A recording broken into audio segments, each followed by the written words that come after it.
The footage was reviewed by 3 separate forensic analysts, and none of them could explain why the timestamps moved backward in the final 40 seconds before the camera fell.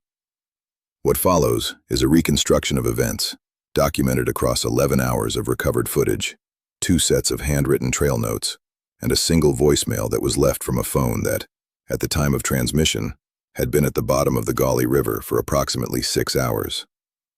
Ren Okafor had been hiking the Cranberry Wilderness in Pocahontas County, West Virginia, since 2009. That is not a casual credential.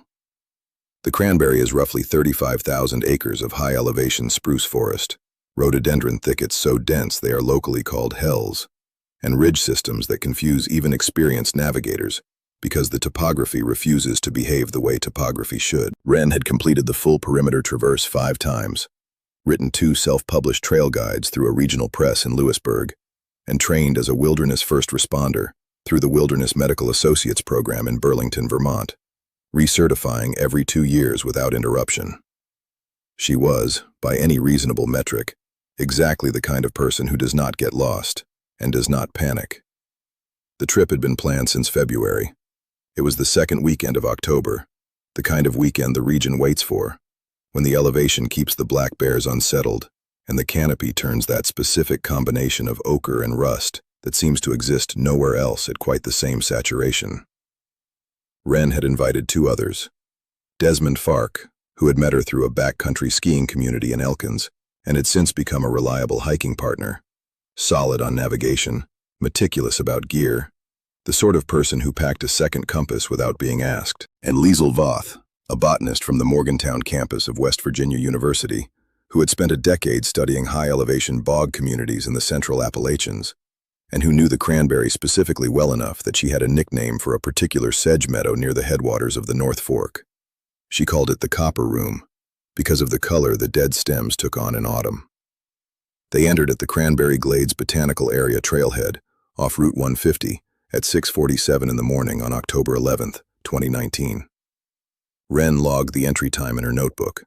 She logged everything: times, waypoints, weather observations, the barometric trend on her altimeter watch. The first several hours of footage, recorded on a GoPro Hero 7 mounted to Desmond's pack strap for a documentary project, show exactly what you would expect. Fog on the glades, the boardwalk over the sphagnum bogs, Liesl crouching to examine sundews, Ren moving ahead with the efficiency of someone who has stopped noticing the beauty because she is too busy taking inventory of it. The interesting part began at 2:14 in the afternoon. Desmond had stopped to film a section of trail where the spruce canopy closed overhead so completely that the light came through green and filtered, like light through shallow ocean water. He was standing still, holding the camera steady, letting the shot breathe. Ren had continued ahead and was perhaps 40 meters up the trail. Liesl was slightly behind Desmond, looking at something on the slope to the left. What the camera recorded during this pause, which lasted approximately 90 seconds, was later analyzed frame by frame. In the far distance of the shot, at the point where the trail curved left and disappeared into the spruce, a shape was visible for exactly 4 frames. At standard playback, it registers as a flicker, an artifact, something the eye wants to dismiss as a branch moving or a trick of the light. At 1/4 speed, frame by frame, it is not those things. It is vertical. It is stationary. It appears to be facing the camera. And in the frame immediately after it appears, Desmond can be heard exhaling through his nose, in the particular way people exhale when they notice something they have decided, consciously, not to think about. He did not mention it to the others. This is important.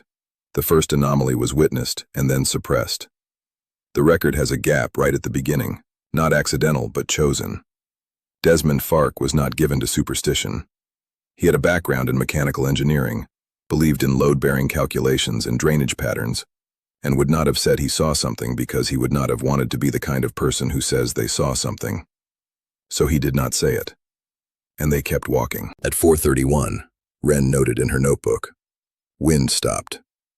She had been noting wind direction and speed at each waypoint, and the notation for the previous 2 waypoints had read W8-12 kts. This notation read 0, no wind. She put a small asterisk next to it and continued walking. The sound record on the GoPro corroborates this. The ambient audio that had been a constant low conversation of moving air through spruce needles simply ceases between the 4:29 and 4:32 timestamp marks. 3 minutes of silence that is not the silence of a sheltered valley or a topographic wind shadow. It is the silence of something that should be present and has been removed. The forest continued to exist around them, but the sound trees make when a wind moves through them was gone, and nothing had replaced it. What replaced it, at 4:33, was the knocking.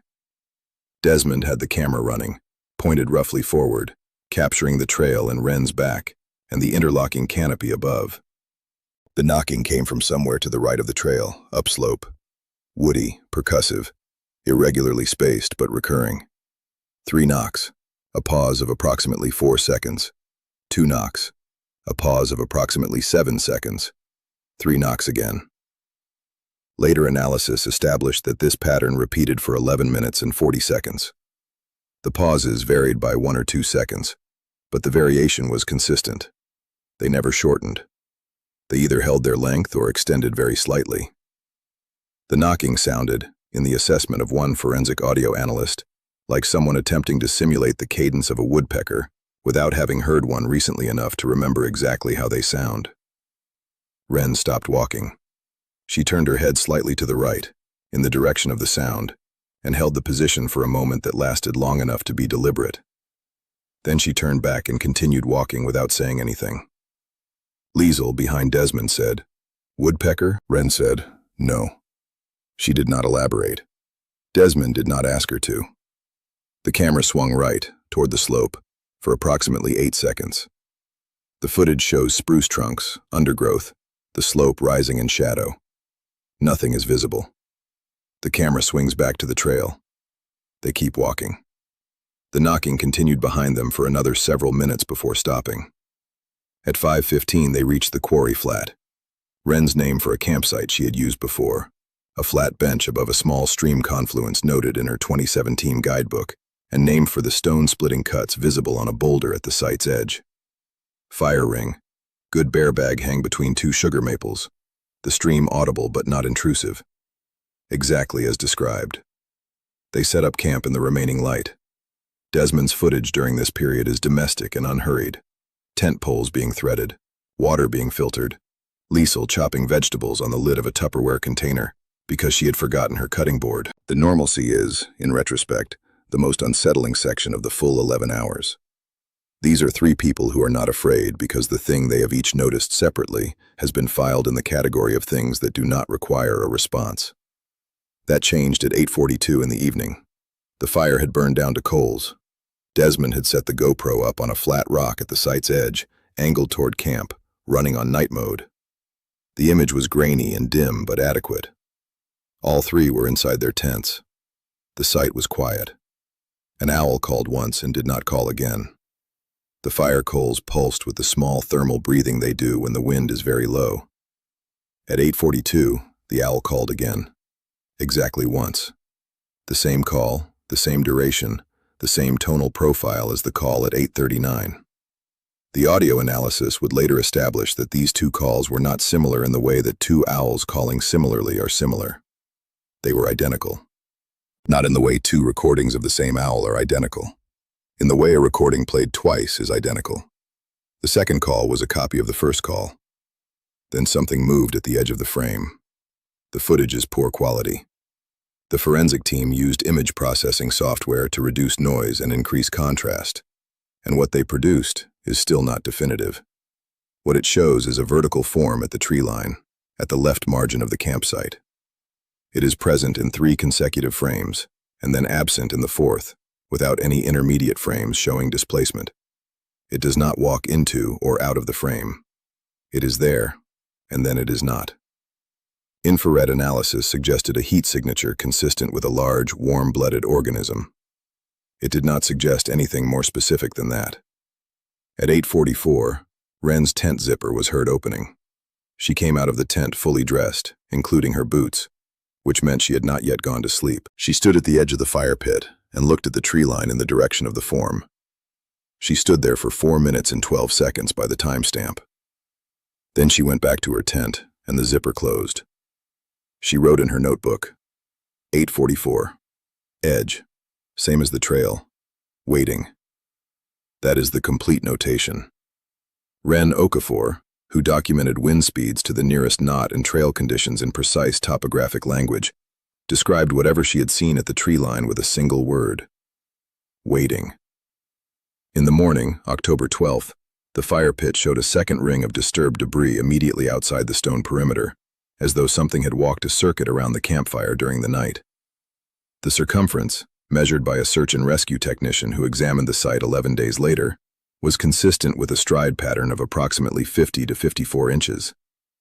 The team noted this in their report, and then, in the conclusion section, did not include it. Breakfast is recorded in the footage. Ren made coffee. Liesel's voice is slightly quieter than the previous morning.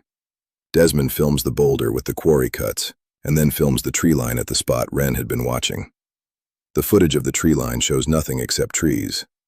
He holds the shot for a long time. Then the camera moves and does not go back. They broke camp at 7:52 and continued north. What followed was 4 hours of hiking, documented in the same register as the previous day. Topography, light, the physical language of 3 people moving through difficult terrain. But differences accumulated. Ren set a faster pace than the planned route required, did not stop for waypoint notations at her previous frequency, and at one point said yes when Liesel asked to slow down, and then maintained the same pace without appearing to notice. Desmond stopped filming for approximately 2 hours with no explanation. The footage simply stops and restarts at a different location, with different light. In the resumed footage, the group is on a high ridge, with an exposed quartzite spine running along its crest. The ridge is real. It is a section of a numbered trail, the Pocahontas Trail, running northeast. The views extend for considerable distances in both directions, and the sky is clear. This should have been the most comfortable section of the entire route. Ren is walking ahead. Liesel is speaking to Desmond about something inaudible. Desmond's camera pans right, to the eastern slope falling away from the ridge, and then stops. On the slope below, perhaps 200 meters distant, and 60 meters below the ridge line, something is moving along a parallel course. The movement is paced to theirs. It maintains, over approximately 90 seconds of footage, the same distance from the ridge. When Desmond stops walking to hold the camera steadier, the movement on the slope stops. When he starts again, it resumes. When he doubles his pace for 15 steps in what appears to be an experiment, the movement on the slope doubles to match, and then returns to the original pace when Desmond does. He never calls out to the others. He watches for 90 seconds, and then lowers the camera and continues walking without saying anything. His breathing, audible on the microphone, has a different quality than before.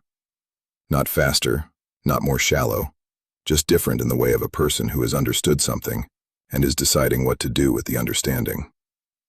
At 1:17, they stopped for lunch at a gap in the ridge, where a spring-fed seep had created a small muddy flat. Liesel refilled her water.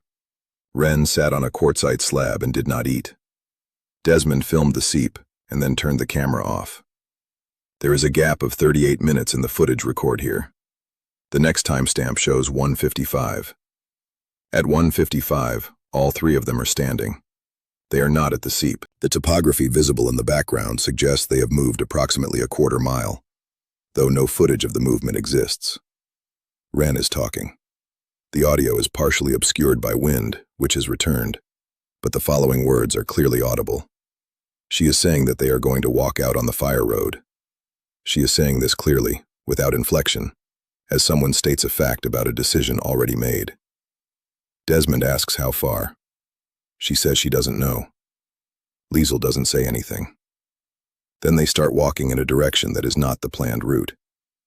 The next 47 minutes of footage show 3 people walking quickly through high-elevation forest off any marked trail, navigating by Ren's compass bearing toward a fire road on the park's western boundary. The footage is difficult to watch, not because anything overtly frightening occurs, but because of the quality of the silence that has replaced the normal conversation of a hiking group. These 3 people have been easy with each other on camera for 11 hours. They have made small jokes and pointed out interesting details, and moved through difficult terrain with the comfortable verbal texture of people who enjoy each other. In this section, no one speaks.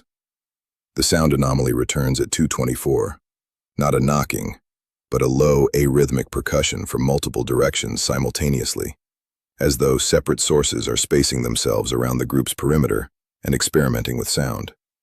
Never loud, never announcing itself. Closer to the volume of something taking measurements. Desmond's camera swings right and then left and then down. The footage of the ground shows their footprints in a muddy section of the forest floor. It shows 3 sets of tracks leading forward. It shows, immediately around those tracks, a much larger number of disturbances in the soft soil that are not footprints in any recognizable sense, but are also not random. They have a spacing, they have a directionality. They suggest something that walks in a way that does not map onto any gait that Desmond Farke had ever seen or thought to think about. He filmed the ground for 12 seconds and then pointed the camera forward again. At 2:31, Liesl Voth said, "It's copying the bird." She was correct. The recording circling them was, on close audio analysis, a composite of actual bird calls from the preceding 11 hours of footage, reassembled to mimic natural forest audio without being natural forest audio. A wood thrush call from the previous morning. A black-throated green warbler from the high ridge. Both replayed in the wrong order, at the wrong time of day, from a source that was moving. No one responded to Liesl's observation. They kept walking. The fire road is documented at 3:08. The break-in canopy, the gravel surface, the yellow gate with a USDA Forest Service sign. Wren steps onto the gravel and stops. She looks back into the forest. The camera follows her gaze. Trees, just trees. The composite bird calls have stopped. The wind is normal. Everything is, visually, completely ordinary. Wren looked at the forest for 11 seconds, and then turned and walked toward the gate. She wrote one final notation in her trail notebook. The notebook was recovered at the trailhead parking lot on October 14th, 2 days later, sitting on the hood of Desmond's truck. It was dry, despite the rain that had fallen on the 13th, which the investigating officer noted without explanation.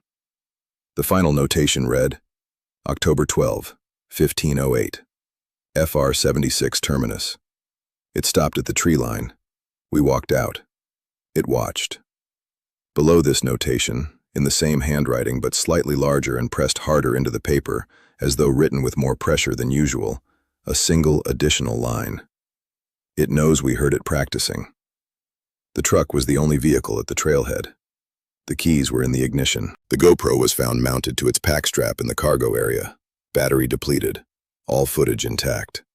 3 sleeping bags, 3 packs, 3 sets of trekking poles, a field notebook belonging to Liesl Voth, meticulous botanical observations running through October 11th, and then nothing.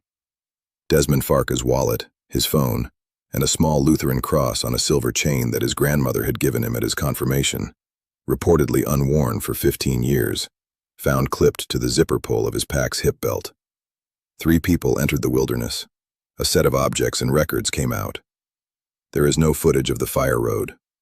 There is no footage of anyone reaching the truck. The GoPro's timestamp stops at 2:42, mid-stride. Nothing unusual in the final frame. There is no record of whatever happened in the 26 minutes between that image and Wren's final notebook entry at 3:08. The voicemail was left on the evening of October 12th at 7:14 p.m. on the cell phone of a friend of Wren's in Lewisburg named Cordis Mbui. The call came from Wren's number. The voicemail lasted 41 seconds. For the first 27, there was no voice, only ambient audio, outdoor air, a slight wind, distant running water. Then, in the final 14 seconds, a voice said, "We walked out, we walked out, we walked out." It repeated the phrase at consistent intervals, with consistent intonation, until the recording ended. Cordis reported that the voice sounded exactly like Wren's, and also like a voice working from memory of Wren's. When asked to explain the distinction, she said, "When Wren talks, you know she's thinking. This was just saying." The search and rescue operation covered the primary trail network and fire road system across 12 days and found no human remains and no evidence of injury. The case remains open as a missing persons investigation. Phone records confirmed the October 12th call had been placed from a tower near the Fire Road terminus. No phone registered to any of the three was found within the search area. There are many explanations available, if you require one. They involve cell towers and echoing acoustics, and the visual distortion of tired eyes at high elevation, and the way grief produces misremembering and otherwise reliable witnesses. They involve these things because the alternative is worse. That what the footage captured in those 4 frames on October 11th was something that had been there for a long time. Something that has learned to be patient, because patience is what works. Something that does not approach. Something that listens and waits and practices and watches from the tree line as you walk out, understanding that you will carry it with you more reliably than any pursuit could manage. The last 4 frames of the GoPro footage, the ones taken after the timestamp began its documented backward movement, show the trail ahead. The light is low, the spruce canopy is dense, the shadows have accumulated at the base of every tree trunk in the way shadows do when evening is arriving. In each of the 4 frames, at the exact center of the image, there is a vertical shape. In each frame, it is slightly closer. In the 4th frame, it is close enough that the camera's autofocus has engaged. If you followed this account this far, something in you already knows this story isn't finished. Subscribe and stay close. More documented accounts are coming, and the next one starts exactly where this one ends.